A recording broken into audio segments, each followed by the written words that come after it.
Hello everyone, this is from my office in Chile. We have a cloudy day today, it's autumn here. I'm going to show you the idea behind the merge sort, because behind every algorithm there's always a simple idea that gets complicated when you have to implement it in code, but the idea is really simple. So I'm going to represent you the merge sort idea first, and then in the next video we will review the code. So here I have a list of 8 numbers, and we are going to sort them doing merge sort.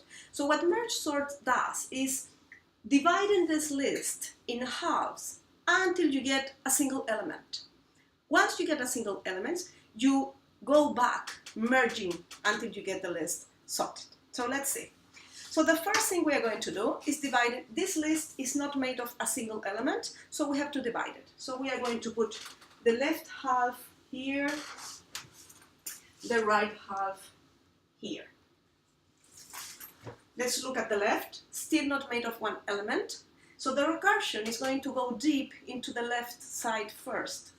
So because it's not made of one element, we are going to divide it again. So left here, right there. Go back to the left, always to the left. Still not made of one element, one here, right there. Now I have one element, so now I'm going back.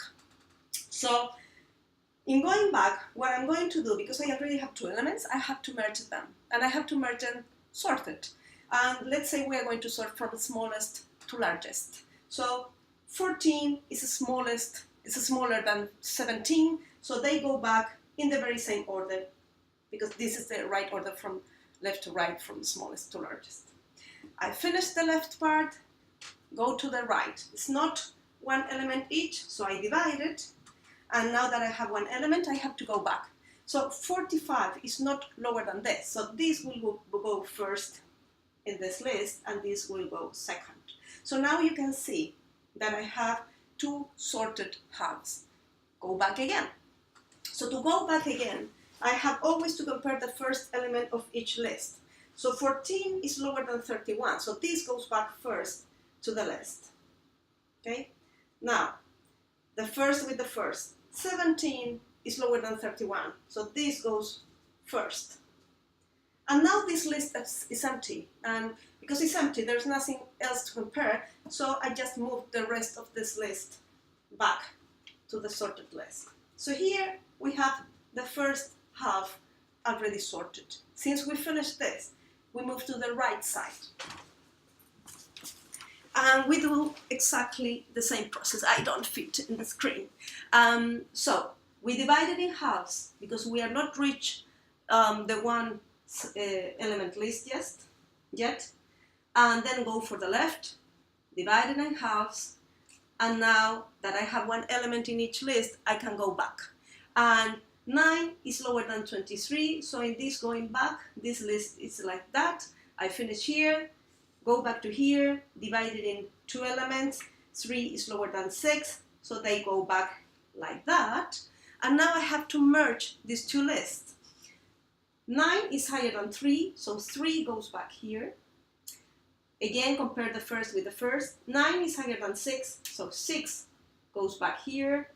I have an empty list here. It's not always that happens, it's just in this example that I get with, I was left with an empty list. It's not always the same. Sometimes they got really interlinked numbers.